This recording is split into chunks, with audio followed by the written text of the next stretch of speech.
Carter Road, Mount Road, French Quarters, MG Road, HSR, Fountain House, Park Street, Barackamba.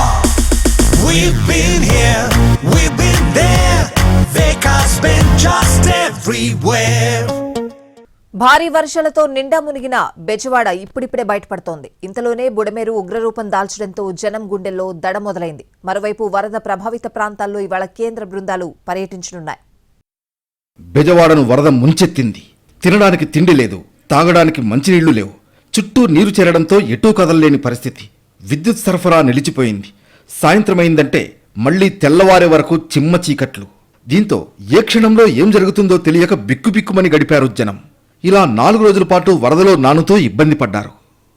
వరద తగ్గిన ప్రాంతాల్లో కొందరు తట్టాపుట్టా సర్దుకుని సురక్షిత ప్రాంతాలకు తరలి వెళ్లారు. సింగ్నగర్లో ఇలాంటి దృశ్యాలు కనిపిస్తున్నాయి. ఇక విజయవాడలోని వరద ప్రభావిత ప్రాంతాల వాళ్లు తమ ఇళ్లు, షాపులను శుభ్రం చేసుకునే పనిలో నిమగ్నమయ్యారు. వరద తగ్గిన ప్రాంతాల్లో యుద్ధ ప్రాతిపదికన పారిశుద్ధ్య పనులు జరుగుతున్నాయి. విజయవాడ మున్సిపల్ కార్పొరేషన్ పరిధిలో 3454 మంది పారిశుద్ధ్య కార్మికులు, 450 మంది ప్రజారోగ్య విభాగం సిబ్బంది ఈ పనిలో నిమగ్నమయ్యారు. అలాగే ఇతర మున్సిపాలిటీల నుంచి మరో 5889 మంది పారిశుద్ధ్య కార్మికులను విజయవాడకు రప్పించింది ప్రభుత్వం. బురదను శుభ్రం చేయడంలో ఫైర్ విభాగం సాయం అందిస్తుంది. 48 ఫైర్ ఇంజన్లు ఈ పనిలో నిమగ్నమయ్యాయి. అలాగే ఫైర్ ఇంజన్లకు నీరు అందించేందుకు పెద్ద సంఖ్యలో వాటర్ ట్యాంకర్లను రప్పించారు. వరద నష్టాన్ని అంచనా వేయడానికి ప్రభుత్వ ప్రాంతాల్లో ఇవాళ కేంద్ర బృందాలు పర్యటించనున్నాయి. వరద తగ్గిన ప్రాంతాల వాళ్లకు ఉచితంగా నిత్యావసర సరుకులు అందజేస్తామన్నారు ఆంధ్రప్రదేశ్ ముఖ్యమంత్రి నారా చంద్రబాబు నాయుడు.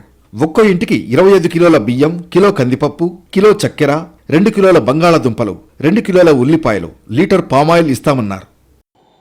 25 కేజీల బియ్యం, 1 కేజీ చక్కెర, 1 లీటరు ఆయిల్, అదే సమయంలో 1 కేజీ పప్పు, 2 కేజీలు పొటాటో, 2 కేజీలు ఉల్లిపాయలు. దీంతో ఒక ప్యాకేజీ ప్రతి ఒక్క ఇంటికి చేరుస్తాం.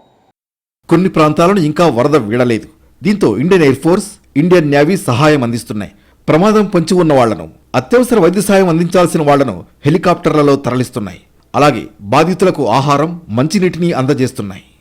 హమ్మయ్య వరద తగ్గింది అనుకునేసరికి మళ్లీ జనం గుండెల్లో పిడుగుపడింది.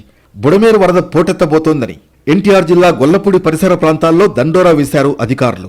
సురక్షిత ప్రదేశాలకు వెళ్లాలని లేదా ప్రభుత్వ పునరావాస కేంద్రాలకు చేరుకోవాలంటూ హెచ్చరికలు జారీ చేశారు. వెలగలేరు, రాయనపాడు, పైడూరుపాడు, కవులూరు, ఈలప్రోలు, జక్కంపూడి కాలనీతో పాటు విజయవాడ రూరల్ ప్రాంతాన్ని కలుపుకుని 25 గ్రామాలకు ప్రమాదం పొంచి ఉంది.